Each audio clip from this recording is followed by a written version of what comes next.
Statistics vary, but it's been said that 95% of people would like to write their own book. However, only 5% actually do, and out of that, only 2% actually publish. Let's talk about how you can be among that 2%.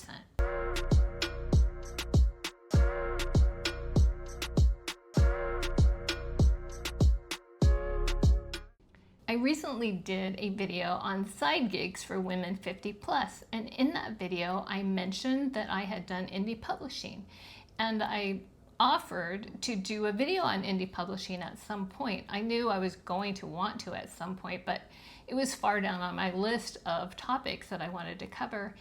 But there was so much interest that I decided I would go ahead and do this now. But as I started making my notes for this video, I realized there's no way I can do it justice in one video. So I'm actually going to be doing a series of videos on indie publishing. This is the first one, and I'll show you what to expect on the upcoming episode. So this is episode 1. On episode 2, we're going to talk about researching your book and researching the market, how to validate your idea, tools for competitive research, and understanding your audience and niche. On episode 3, we're going to talk about how you can write and plan your book like a pro, how to organize your writing process, the difference between outlining and what they call pantsing, which is just kind of winging it. And they're both valid approaches. It just depends on what's comfortable for you. And then some writing tools that you'll want to have.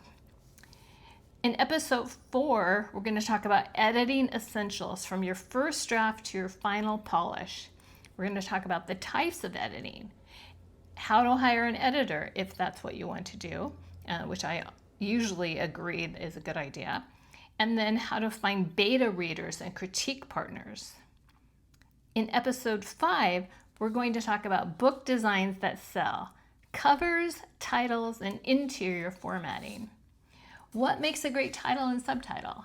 Some cover design tips and what to avoid, tools and vendors for cover art, formatting tools. And then episode 6, we're going to talk about different publishing platforms. KDP, which is Kindle Direct Publishing, Ingram Spark, Draft to Digital, and others. The pros and cons of each platform, ISBNs when you need your own, print versus ebook versus audiobook options. Episode 7 will be all about audiobooks, working with a narrator, how to choose the right voice, ACX, which is Audible, versus Findaway Voices, the royalty share for the narrator, that is, versus paying them up front, and then tips for managing that process smoothly. In episode 8, we're going to talk about marketing, getting your eyes on the book, how to get pre-launch buzz and street teams, author website, an email list, launch strategies, getting reviews ethically, using Amazon ads and social media. On episode 9, we're going to talk about the Indie Author Toolkit. These are apps and vendors that I would recommend. Favorite tools for each stage, project management apps, and marketing tools. And then episode 10 will be a bonus, a special story about a 90-year-old I helped get her book published.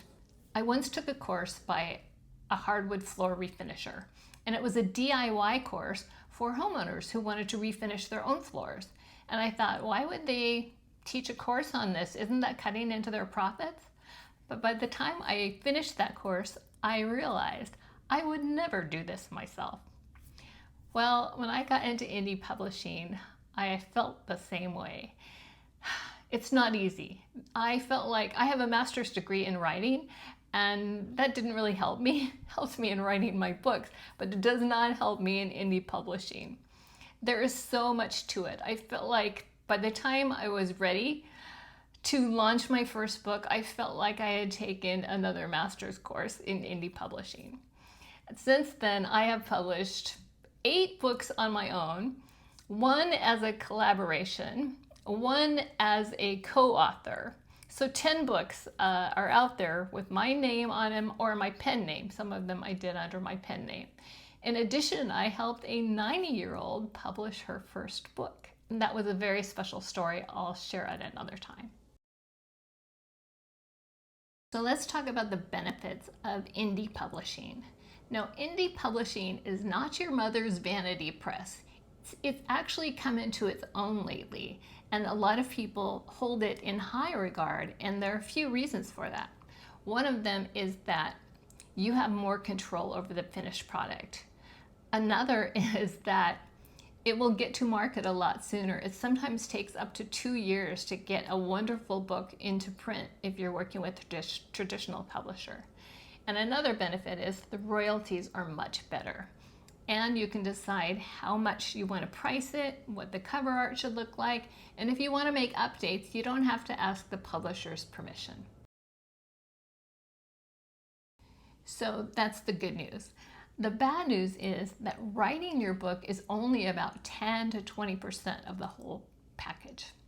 The rest goes into the prep work, including research, the design and the formatting, and then the dreaded M word, marketing. But traditional publishers expect authors to market their books as well because they don't have the budget to market a book that they aren't sure is a sure thing. Big name authors, you know the names, they are going to have a marketing machine behind them because they've proven themselves. But the average author is not going to have that. The average author is going to have to market their book themselves, even with a traditional publisher. And because of that, that kind of takes away a lot of the reason for going traditional. I would never do traditional. I mean, if somebody came and offered me a $500,000 advance on my next book, I would listen for sure. But that's probably not going to happen. So prep work. I'm going to assume that you've done your market research and you know that you have something that people are going to want to hear, and you know that you can write a book about it. That's step one. But there's more to prep work than that. There is, of course, writing and researching. There's the editing, there's the typesetting, and then you need to pick some cover art. You need to find a book blurb for the back of it. You need to get an ISBN number for the spine. You need to figure out how to price it. And yes, there's a lot to it.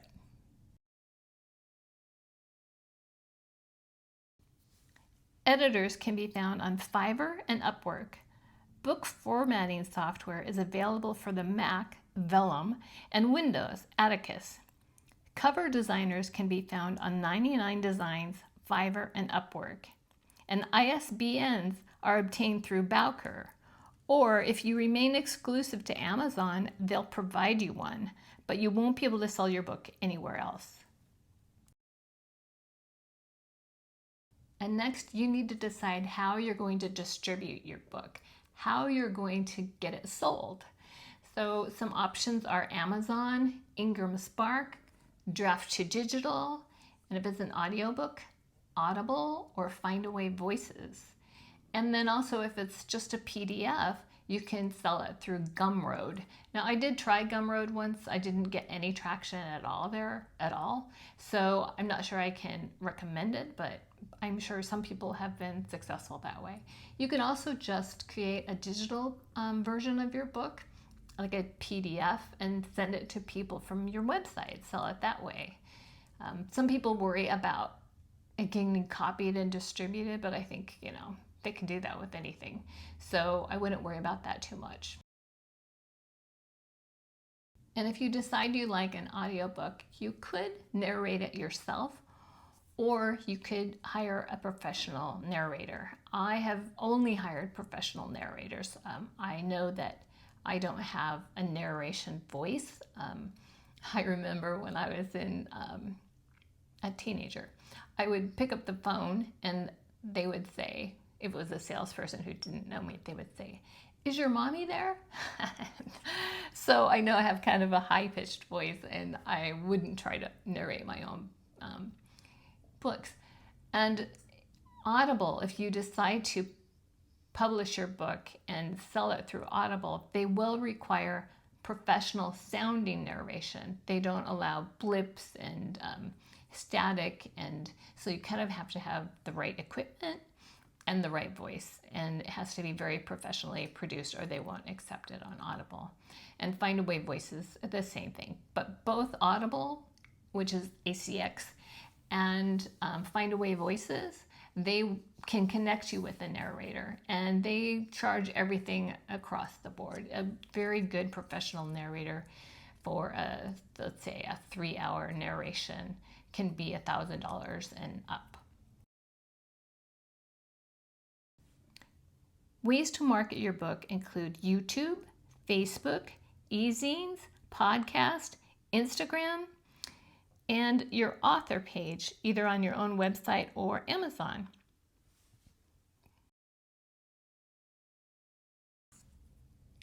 I'll do a video about reviews, but reviews are key, especially on Amazon, where they are king, queen, and the whole royal family.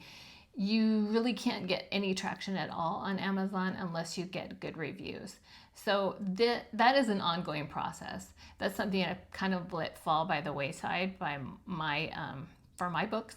But the more reviews you have, the better you look to potential customers, and the higher up you will rank in Amazon. And Amazon won't let just anybody review your book. If you have a street team, which is, I'll go into that in a later video, that's a group of people that you can trust to provide quality reviews for you. If you have a street team, that's fine, but you have to make sure that you have them when they post the review, and you'll send them a direct review link. We'll go into all of this at another video, but you'll want to make sure that they put the line in there: I received an advance copy of this book in exchange for an honest review. And then they can leave their review. Because if Amazon learns that you have been sort of fudging your reviews by just having your mom write the review and making it look like, you know, she's legitimate, they will ban you from Amazon. And I know a couple of people who got banned from Amazon because they were doing some sort of sneaky things with reviews. So yeah, be careful there. So here are some courses and resources that I recommend. Mark Dawson's self-published course, the Chilton method of book marketing, and then Kindlepreneur. They are the makers of both Atticus, which is the typesetting format for Windows, and Publisher Rocket, which is a great research for your book titles and your competition. I have both Publisher Rocket and Atticus software, and I rely on them. So I don't want to leave you without saying this. Be careful out there. I was a realtor for 21 years. I just let my license lapse last year. And one thing I learned as a realtor is if you want to make money in real estate, sell stuff to realtors. Well, if you want to make money in publishing, sell stuff to hopeful writers. There are so many scammers out there. And so you just have to be super careful. They'll promise you the moon, and they don't even know what they're doing. So please do your research and don't give your money to anyone who swears they will get your book on the #1 bestseller list or anything like that. Just be careful. There was a course that I took that actually I learned a lot from this duo. I won't tell you who they are, but I found out about midway through the course, it was like a 10-week course, midway through the course that they were going to recommend that you don't actually write the book. You don't write the book, you farm that out to somebody to write it for you. And you don't actually do the editing, and you don't actually do the cover art, and you don't, you know, on and on and on. And it did not feel like it had integrity to me. So it wasn't right for me. There are people out there who would really like to just have a business and make money, you know, selling books, and they don't really care that their heart and soul aren't in that book. And you know, God love them if that's what they want to do, but that wasn't for me. So even though I learned a lot about KDP and keyword advertising and where to find book cover artists, I did not use their method at all. And I'm very happy to say that.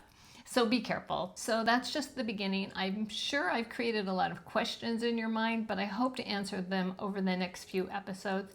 But if you do have a question, or if you have a great resource for hopeful authors that you would like to drop in the comments, please do. You may be helping someone else. Thank you so much. Have a fearless and fabulous day, and I will see you next time.